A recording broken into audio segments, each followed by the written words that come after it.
ഒമാനിലെ സമാധാന ചർച്ചയുമായി ബന്ധപ്പെട്ട് പുതിയ പുതിയ ചരിത്രങ്ങളാണ് സൃഷ്ടിക്കപ്പെട്ടത്. അഥവാ ലോകത്തിലെ ഏറ്റവും വലിയ ശക്തിയുള്ള രാജ്യം ഇറാന് മുമ്പിൽ വിയർത്തൊലിക്കുന്ന ഒരപൂർവ രംഗം ഈ ചർച്ചയുമായിട്ട് ബന്ധപ്പെട്ട് ഉടനീളം ഉണ്ടായിട്ടുണ്ട് എന്നുള്ളതാണ്. പല തന്ത്രങ്ങളും അവിടെ അമേരിക്ക പയറ്റി നോക്കി. ചർച്ചയോടനുബന്ധിച്ച് അമേരിക്കയുടെ സൈനിക മേധാവിയെ പോലും അവിടേക്ക് എത്തിച്ചു. കാരണം പൂർത്തിയാകുന്നില്ലെങ്കിൽ യുദ്ധം എന്ന തരത്തിലുള്ളൊരു ഓർമ്മക്കുറിപ്പായിരുന്നു. ഇറാൻ ആ വിഷയവുമായി ബന്ധപ്പെട്ട് ആദ്യം തന്നെ പറഞ്ഞു, ചർച്ചയുമായി ബന്ധപ്പെട്ട് സൈനിക മേധാവിയെ ക്ഷണിച്ചിട്ടില്ല, ഭയപ്പെടുത്തേണ്ട കാര്യമില്ല, അദ്ദേഹം മാറി നിൽക്കണം, അങ്ങനെയാണെങ്കിൽ മാത്രമേ ചർച്ച തുടരൂ എന്നുള്ളത്. ഇസ്താംബുളിൽ വെച്ചായിരുന്നു ആദ്യഘട്ടത്തിൽ ചർച്ച അമേരിക്ക തീരുമാനിച്ചത്. തങ്ങൾക്ക് അതിന് സൗകര്യമില്ലെന്ന് ഇറാൻ അത് തുറന്നു പറഞ്ഞു. അങ്ങനെയാണ് ഇറാന് താല്പര്യമുള്ള ഒമാനിലേക്ക് ഈ ചർച്ച തന്നെ മാറ്റുന്നത്.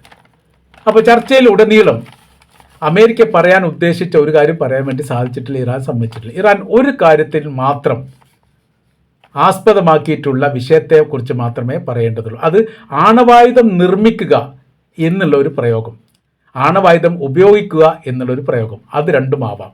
എന്നാൽ സമാധാന ആവശ്യത്തിന് ആണവായുധവുമായിട്ട് ബന്ധപ്പെട്ട കാര്യത്തെക്കുറിച്ച് അമേരിക്ക പരാമർശിക്കാൻ പാടില്ല. അതോടൊപ്പം തന്നെ ആഭ്യന്തര കലാപവുമായിട്ട് ബന്ധപ്പെട്ട് അവിടുത്തെ പ്രതികളെ വെറുതെ വിടണം എന്നുള്ളതിനെക്കുറിച്ച് സംസാരിക്കാൻ പാടില്ല. തങ്ങൾ ആയുധം നിർമ്മിക്കുന്നതുമായി ബന്ധപ്പെട്ട കാര്യത്തിൽ നിയന്ത്രണം ഏർപ്പെടുത്തണം എന്ന കാര്യത്തെക്കുറിച്ച് സംസാരിക്കാൻ പാടില്ല. ഇങ്ങനെയായിരുന്നു അവിടെ ചർച്ച ആരംഭിച്ചത് തന്നെ. ലോകരാജ്യങ്ങൾ ഒന്നാകെ ഉറ്റുനോക്കിയ ഒരപൂർവ ചർച്ചയായിരുന്നു ഒമാനിൽ. കാരണം ഒരു മഹായുദ്ധത്തിന് നാന്ദി കുറിക്കപ്പെടുമോ അതല്ലെങ്കിൽ അവിടെ യുദ്ധവിരാമം ഉണ്ടാവുമോ എന്നൊക്കെയാണ് നിരീക്ഷിക്കപ്പെട്ടത്. എന്നാൽ ഇറാനെ സംബന്ധിച്ചിടത്തോളം ഇറാൻ വളരെ കൃത്യതയോടുകൂടി നിലപാടുകൾ ഉറക്കെ തന്നെ പറഞ്ഞു. ആ കരാർ ഏറെക്കുറെ പൂർണ്ണമാവില്ലെന്ന് മനസ്സിലാക്കിയപ്പോൾ അമേരിക്കയുടെ പ്രസിഡന്റ് പിന്നീട് ആ രീതി മാറ്റിയിട്ട് പുതിയ രീതിയിലൂടെയാണ് പിന്നെ സംസാരിച്ചത്. ഇറാന് കരാറിനൊക്കെ താല്പര്യമുണ്ട്, കരാറുമായി ബന്ധപ്പെട്ട കാര്യത്തെക്കുറിച്ച് വീണ്ടും ചർച്ച ചെയ്യും, അത് ഒരു രൂപത്തിലാവും എന്നാണ് താൻ പ്രതീക്ഷിക്കുന്നത് എന്ന് പറഞ്ഞു. അതിൽ ഈ ജൂൺ മാസത്തിൽ അമേരിക്ക ഇറാനിൽ ആക്രമണം നടത്തിയതുമായിട്ട് ബന്ധപ്പെട്ട കാര്യത്തെക്കുറിച്ചൊക്കെ അതിൽ ചർച്ച വന്നു. അന്ന് വളരെ കൃത്യതയോടുകൂടി എന്താണ് ഇറാൻ എന്നുള്ളത് അമേരിക്കക്ക് തങ്ങൾ ബോധ്യപ്പെടുത്തി കൊടുത്തിട്ടുണ്ട്. അപ്പോൾ അതിനുശേഷം ആദ്യമായിട്ടാണ് മുഖാമുഖം ഒരു ചർച്ച നടത്തുന്നത്. അതായത് ഇസ്രായേലും ഇറാനും തമ്മിൽ നേരിട്ട് യുദ്ധം നടത്തിയ 12 ദിവസത്തെ 12ാമത്തെ ദിവസം ആക്രമിച്ചത് അമേരിക്കയാണ്. അമേരിക്ക ആക്രമിച്ചതിന് ശേഷം പിന്നീട് അവർ തമ്മിൽ നേർക്കുനേരെ ഇരുന്നൊരു ചർച്ച ചെയ്തിട്ടൊന്നുമില്ല. പിന്നെ എന്ത് ചെയ്തിട്ടുണ്ട്? അവരങ്ങനെ തന്നെ വാക്കുപോരുമായിട്ട് തുടരുകയാണ്. ഓരോരുത്തരുടെ ആയുധ കാര്യങ്ങളൊക്കെ ഉരുക്കൂട്ടുന്നു, ആ രീതിയിലേക്ക് കാര്യങ്ങൾ പോകുന്നു. പിന്നെ ഒരു ചർച്ചാ സംബന്ധമായിരിക്കുന്ന ഒരു ടേബിളിന് ഇരിക്കുന്നത് ഇതാദ്യമായിട്ടാണ്. ഈ ടേബിളിൽ ഇരിക്കുക എന്ന് പറയുന്ന സമയത്ത് അമേരിക്കയും ഇറാനും തമ്മിൽ ഇപ്പോഴും ചർച്ച നടത്തിയിട്ടില്ല. പകരം മധ്യസ്ഥരായിരിക്കുന്ന ആളുകൾ ചർച്ച ചെയ്യുക, എന്നിട്ട് പരസ്പരം അങ്ങോട്ടും ഇങ്ങോട്ടും ആശയം കൈമാറുന്ന ഒരു പ്രവർത്തനം മാത്രമാണ് ഒമാനിൽ വെച്ച് നടന്നത്. ചർച്ചയ്ക്ക് ഒടുവിൽ ഏതെങ്കിലും തരത്തിൽ ജയിക്കണം എന്ന് അമേരിക്കയുടെ പ്രസിഡന്റ് ഡൊണാൾഡ് ട്രംപിന് നിർബന്ധമാണ്. അതുകൊണ്ട് ചില പ്രഖ്യാപനങ്ങൾ നടത്തി. അതായത് നടപടികൾ, ഇറാനെതിരെയുള്ള യുദ്ധമല്ല, യുദ്ധവുമായി ബന്ധപ്പെട്ട കാര്യത്തെക്കുറിച്ച് സംസാരിക്കാനുള്ള ധൈര്യക്കുറവ് ഇപ്പം തന്നെ നിലവിൽ ട്രംപിനുണ്ട്. 15 സ്ഥാപനങ്ങൾക്ക് ഉപരോധം ഏർപ്പെടുത്തി. 15 സ്ഥാപനങ്ങൾ എന്ന് പറഞ്ഞാൽ പെട്രോൾ കെമിക്കൽ നിർമ്മിച്ച് വിൽപ്പന നടത്തപ്പെടുന്ന ഇറാനിലുള്ള 15 സ്ഥാപനങ്ങൾ. ഈ പെട്രോൾ കൊണ്ടുപോകുന്ന 14 കപ്പലുകൾക്കും ഉപരോധം ഏർപ്പെടുത്തി. ഇറാനുമായി പ്രത്യക്ഷമായിട്ടോ പരോക്ഷമായിട്ടോ ഏതെങ്കിലും തരത്തിൽ ഉൽപ്പന്നങ്ങളോ സേവനങ്ങളോ പരസ്പരം കൈമാറുന്നുണ്ടെങ്കിൽ അവർക്ക് തീരുവ ചുമത്തി. 25% തീരുവ, ഇറക്കുമതി തീരുവ. ഇപ്പോൾ നിലവിലുള്ളതിനേക്കാൾ കൂടുതൽ ടാക്സ് അടക്കണം. സൈനിക വ്യാപാര സമ്മർദ്ദം ഉണ്ടാക്കുകയാണ് ലക്ഷ്യം. അങ്ങനെ കീഴ്പ്പെടുത്തുക എന്നുള്ളതാണ് അമേരിക്ക ഉദ്ദേശിക്കുന്നത്. തങ്ങളങ്ങനെ കീഴ്പ്പെടുമായിരുന്നെങ്കിൽ എന്നോ ആവാമായിരുന്നു. 1980-ൽ തുടങ്ങിയ പ്രവൃത്തിയല്ലേ. ഇതിനേക്കാളും വലിയ രൂക്ഷമായിരിക്കുന്ന പല സംഭവങ്ങളുണ്ടായി. ഞങ്ങളുടെ സൈനിക മേധാവിയെ ഇറാഖിൽ വെച്ച് കൊലപ്പെടുത്തി. എന്നിട്ട് പോലും കീഴടങ്ങാത്ത ഒരു രാജ്യത്തോടാണോ നിങ്ങളിപ്പോൾ ഈ നിസ്സാര വിഷയം വെച്ചുകൊണ്ട് കീഴടങ്ങാൻ വേണ്ടി പറയുന്നത് എന്നുള്ളതായിരുന്നു ഇറാൻ്റെ പ്രതികരണം. വെനിസ്വലയുമായിട്ട് ബന്ധപ്പെട്ട് താരതമ്യം ചെയ്തുകൊണ്ട് ഇറാനിൽ എന്തെങ്കിലും ചെയ്യാൻ പറ്റുമെങ്കിൽ നിങ്ങളത് ചെയ്യുമായിരുന്നു, നിങ്ങൾക്കത് സാധിക്കില്ലെന്ന് നിങ്ങൾ തന്നെ ബോധ്യപ്പെട്ടതാണ്.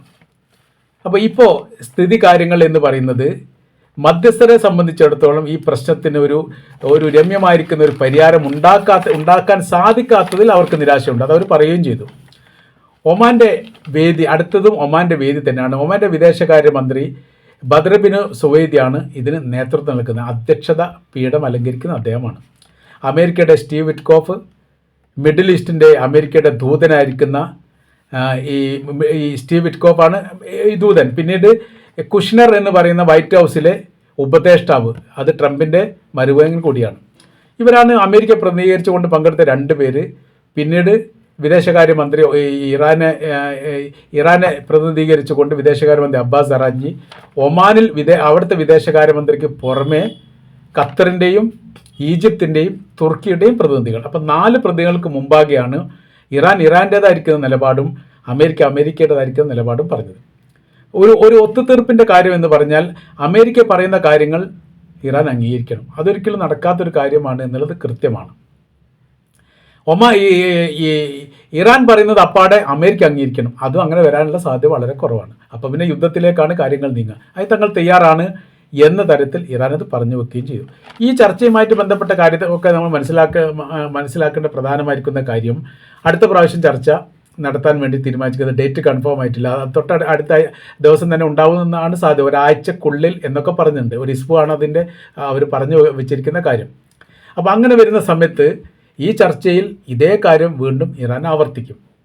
അമേരിക്കയെ സംബന്ധിച്ചിടത്തോളം അവർക്ക് ഏതെങ്കിലും തരത്തിൽ ഇറാന് മേലെ ഒരു ആധിപത്യം ഉണ്ടാക്കണം എന്ന് അവർക്ക് താല്പര്യമുണ്ട്. പക്ഷെ നടക്കുന്നില്ല. ഇനി നമ്മൾ ഇസ്രായേലിലേക്ക് നോക്കുന്ന സമയത്ത് അവിടെയാണ് ഇപ്പോൾ ഏറ്റവും വലിയ വിഷയം. അമേരിക്കയ്ക്ക് ഏറ്റവും പ്രയാസമുണ്ടാക്കുന്ന കാര്യം എന്ന് പറയുന്നതും ഇസ്രായേലുമായിട്ട് ബന്ധപ്പെട്ട വിഷയമാണ്. ഈ മുന്നോട്ട് വെക്കപ്പെട്ട നിർദ്ദേശങ്ങളിൽ പലതും ഇസ്രായേലിൻ്റെ ആശയമാണ്. അതായത് ആയുധ നിർമ്മാണത്തിന് നിയന്ത്രണം ഏർപ്പെടുത്തുക, അവിടെ പ്രക്ഷോഭം നടത്തിയ ആളുകൾക്ക് മോചനം കൊടുക്കുക, പിന്നീട് അതിർത്തിയുമായിട്ട് ബന്ധപ്പെട്ട കാര്യത്തിൽ ചില ഇടപെടലുകൾ നടത്തുക, അങ്ങനെ കുറച്ച് കാര്യങ്ങളൊക്കെ പറയുന്നുണ്ട്. അതെല്ലാം ഇസ്രായേലിന് വേണ്ടിയിട്ടാണ്.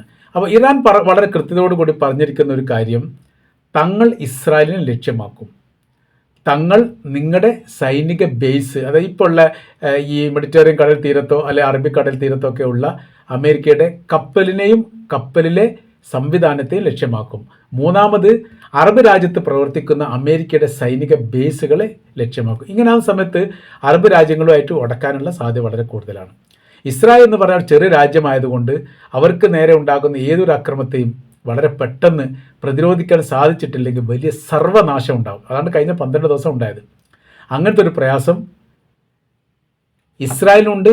അങ്ങനെ ഉണ്ടായിക്കഴിഞ്ഞാൽ അതിനെ പ്രതിരോധിക്കാൻ സാധിക്കില്ല എന്നുള്ളൊരു പ്രയാസം അമേരിക്കക്കുണ്ട്. മൊത്തത്തിൽ കുടുങ്ങിയിരിക്കുന്ന സ്ഥിതിവിശേഷമാണ്. മറ്റേതു രാജ്യത്തെ പോലെ അല്ല ഇറാൻ എന്ന് പറയുന്ന രാജ്യം. കാര്യം എന്ന് പറഞ്ഞാൽ, നിങ്ങൾ എന്തിനാണ് ഇറാനെ ആക്രമിക്കുന്നത് എന്ന് അമേരിക്കയോട് ചോദിക്കപ്പെട്ടിട്ടുണ്ട്. യൂറോപ്യൻ രാജ്യങ്ങളിലെ പല രാജ്യങ്ങളും, ആഫ്രിക്കൻ രാജ്യങ്ങളും ചോദിച്ചിട്ടുണ്ട്.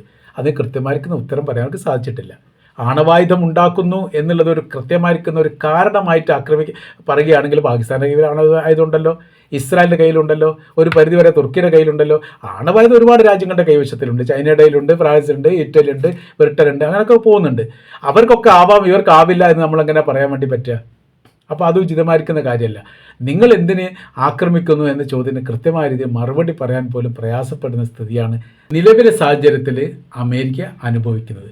അപ്പോൾ ഒരു രാജ്യവും പിന്തുണ നൽകുന്നില്ല എന്നതിൻ്റെ പ്രയാസം അവർക്കത് വേറെയുണ്ട്. യുദ്ധ സാഹചര്യങ്ങളോ എന്തെങ്കിലും വിഷയകാര്യങ്ങളോ ഒക്കെ ഉണ്ടാകുന്ന സമയത്ത് 100% പിന്തുണക്കുന്ന രാജ്യങ്ങൾ ഒന്നാണ് ബ്രിട്ടൻ. ഇറാൻ്റെ ആക്രമണവുമായിട്ട് ബന്ധപ്പെട്ട് അവരത് പിന്തുണച്ചിട്ടില്ല.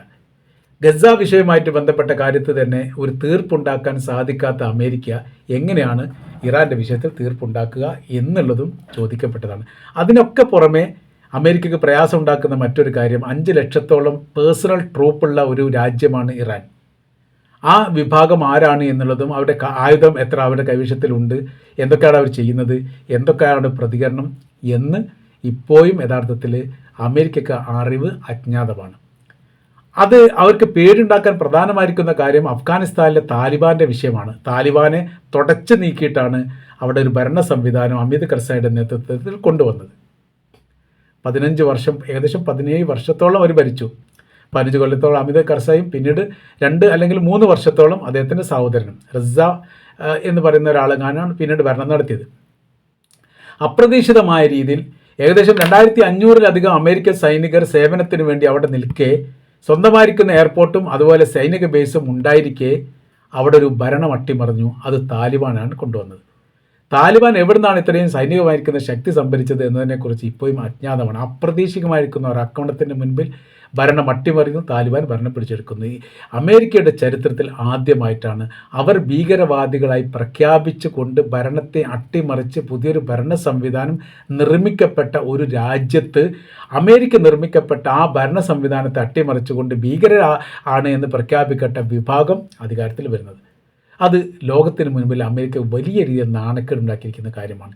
രണ്ടാം ഘട്ടം അത് ഇറാനിലും അങ്ങനെ വരുമോ എന്നൊരു പേടി അവർക്കുണ്ട്. കാര്യം 5 ലക്ഷത്തോളം പേഴ്സണൽ ട്രൂപ്പ് ആയത്തുള്ള അലി ഖംനായുടെ നേരിട്ടുള്ള നേതൃത്വത്തിൽ ആ ഭാഗത്തുണ്ട് എന്നാണ്. ഭരണം അട്ടിമറിഞ്ഞാൽ പോലും പുതിയൊരു ഭരണ സംവിധാനം അവിടെ ഉണ്ടാക്കാനോ അമേരിക്കയ്ക്ക് താൽക്കാലികമായെങ്കിലും ഒരു ഭരണ സംവിധാനം അവിടെ പിടിച്ചു നിർത്താനോ സാധിക്കാത്ത വിധം ഇറാൻ എന്ന് പറയുന്ന രാജ്യത്തിൻ്റെ അടിത്തറ പാകപ്പെട്ടിരിക്കുന്നു. അതിനെ ജീവിക്കുക എന്ന് പറഞ്ഞാൽ വലിയ പ്രയാസമാണ്. അങ്ങനെയാണെങ്കിൽ സാധിക്കണമായിരുന്നു. ഗസയിന് മേൽ ആധിപത്യം ഉണ്ടാക്കാൻ വേണ്ടി 2 വർഷമായിട്ടും ഈ ഇസ്രായേലിന് സാധിച്ചിട്ടില്ലെങ്കിൽ ഇറാൻ പോലെയുള്ള ഒരു രാജ്യത്തിൻ്റെ മേലെ ആധിപത്യം ഉണ്ടാക്കാൻ വേണ്ടി അമേരിക്കയ്ക്ക് ഇങ്ങനെ സാധിക്കും എന്ന ചോദ്യം പ്രസക്തമായിട്ട് നിലനിൽക്കുകയാണ്. ഈ കാര്യത്തിലൊക്കെ യഥാർത്ഥത്തിൽ ഇപ്പോൾ അമേരിക്കയെ സംബന്ധിച്ചിടത്തോളം മറുപടി പോലും പറയാനില്ലാത്ത, നിലപാട് പോലും എടുക്കാനില്ലാത്ത ഒരു വല്ലാത്ത പ്രയാസത്തിലാണ് ഇപ്പോൾ നീങ്ങിക്കൊണ്ടിരിക്കുന്നത് എന്നാണ് ഇതിൻ്റെ പരമാർത്ഥമായിരിക്കുന്ന സത്യം.